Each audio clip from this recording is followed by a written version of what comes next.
Bonjour et bienvenue dans ce premier tutoriel. On va parler de l'analyse graphique et de la théorie de Do. Alors voici le sommaire. On va commencer du coup par Charles Do. Qui est-ce?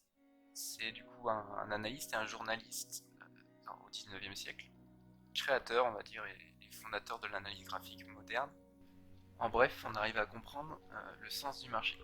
En gros, est-ce qu'il vaut mieux acheter ou vendre? Et du coup, voilà, dans la théorie de Do, qu'est-ce que c'est? C'est en fait, il explique dans un marché haussier, on forme des plus hauts de plus en plus haut et des plus bas de plus en plus haut, ce qui nous forme une tendance haussière. Vous voyez, comme ceci. Pour un exemple, du coup, j'ai pris le S&P 500. Et voici du coup une tendance haussière avec des plus hauts de plus en plus haut, etc., etc., et des plus bas de plus en plus haut. Voilà. Du coup, un bel exemple d'une tendance haussière. Voilà, d'après la théorie de Charles Do. Donc on arrive à comprendre le sens du marché. Donc ici on est sur une tendance haussière et donc il vaut mieux acheter ce marché pour être dans le sens de la tendance, pour suivre le mouvement. Vous voyez? Ensuite, passer du coup sur le deuxième, la tendance baissière. Et donc des creux de plus en plus bas et des pics de plus en plus haut. De plus en plus bas, pardon. Du coup, des creux de plus en plus bas, et des pics de plus en plus bas, ce qui nous fait une tendance baissière. Et donc, il faut vendre pour suivre la tendance.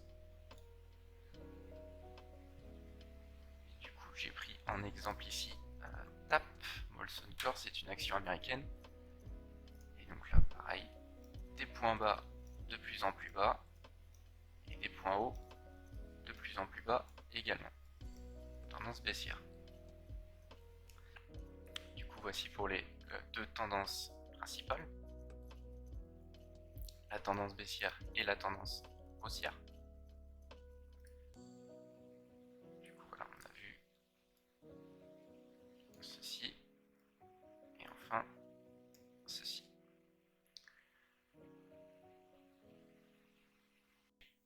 Et donc, on a un outil qui nous permet de comprendre ce marché et de comprendre les tendances. Ça s'appelle les droites de tendance. Et du coup, si je tire un trait ici, ce qui nous forme une droite de tendance où les prix vont venir rebondir sur cette droite pour repartir à la hausse.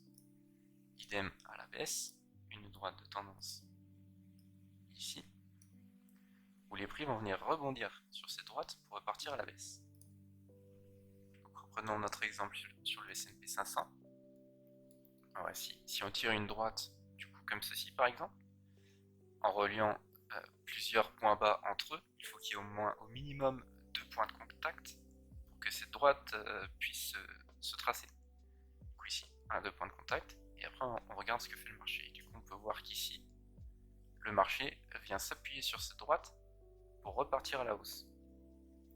Donc voici une droite de tendance haussière. On va voir du coup maintenant sur Molson Coors la droite de tendance baissière.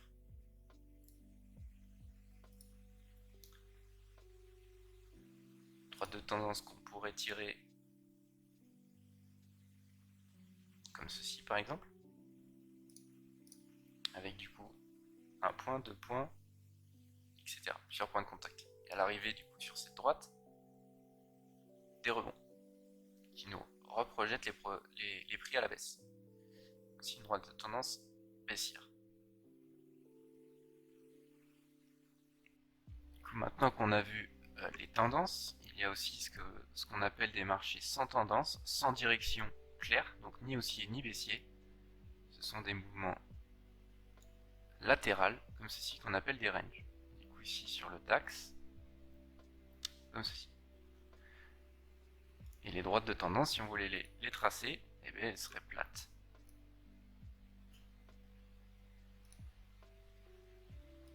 Voilà. Et le prix vient rebondir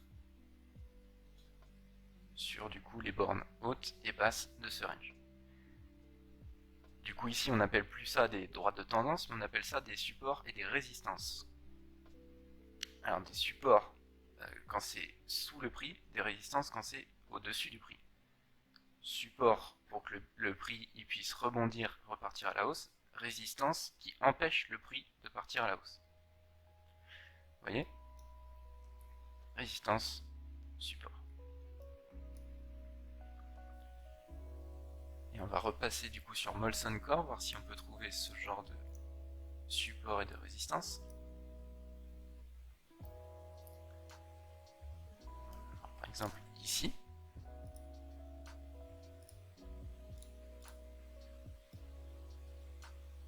On peut voir que ce niveau de prix, ici, a servi de résistance, puis a été cassé à la hausse, et a servi de support plusieurs fois, avant d'être cassé à la baisse. Du coup, voilà, ici, dans cet exemple, on a les deux configurations sur une seule droite. C'est-à-dire qu'une résistance peut devenir support dans le futur. Et du coup, si on peut tracer, plutôt que juste un trait, on peut tracer une zone de prix, ce qui est souvent privilégié. C'est pour, du coup, filtrer, on va dire, les mouvements qui dépassent un tout petit peu la ligne. Comme ceci ici. Ça les filtre, on reste du coup dans cette zone. Et voici du coup une zone de prix qui nous sert et de résistance et de support. À quoi ça sert de reconnaître les supports et les résistances? C'est du coup trouver des endroits où le marché est susceptible de réagir. C'est en gros des endroits dans le passé où les prix ont réagi et qui sont susceptibles de réagir dans le futur. Ah, vous me suivez? Bref. Voilà, du coup, à la cassure de support, on est revenu retester ce support 2 fois avant de partir du coup sur une tendance baissière, puisque des points bas de plus en plus bas. Comme on analyse du coup une tendance grâce à la théorie de Charles Dow, c'est que du coup on passe d'ici à une tendance haussière avec des points hauts de plus en plus hauts, à ici un renversement de tendance avec des points bas de plus en plus bas. Et dans ces tendances, donc ça on va dire que c'est la tendance primaire, la tendance de fond, il y a donc la tendance secondaire, ce qu'on voit ici. Un point bas, un point haut et un point bas plus bas que le précédent. On peut donc tirer une droite de tendance, comme ceci. Donc voici, dans une tendance haussière de fond, ici on a un mouvement baissier. Du coup c'est une tendance secondaire dans la tendance primaire. Ça va toujours. Du coup cassure de cette droite de tendance et reprise de la tendance haussière. Touchette sur ce support, réaction, cassure et repart à la hausse. Et du coup, vous l'aurez compris, grâce à ces supports et à ces résistances et à ces droites de tendance, on peut comprendre un retournement de marché. C'est-à-dire que là, voilà, on comprend bien qu'ici on a des alertes baissières et que le marché est probablement en train de se retourner. Puisque sur le long terme, on ne fait plus de points hauts de plus en plus hauts, mais ici des points hauts de plus en plus bas. Et du coup, à la cassure de ce support ici, ça nous crée également un point plus bas que le précédent. Donc un début de tendance baissière. Et donc voici comment on peut reconnaître un retournement de tendance avec la cassure des supports et des résistances. Du coup, même exemple, dans une tendance de fond baissière, ici on peut voir une tendance secondaire haussière, ce qu'on appelle une correction dans le mouvement. C'est-à-dire que le mouvement de fond est toujours baissier, mais on corrige ce mouvement baissier, c'est que le marché a besoin de souffler, il a besoin de reprendre un peu d'élan vendeur. Et donc il remonte jusqu'à un support, du coup ici en l'occurrence la droite de tendance, pour repartir à la baisse.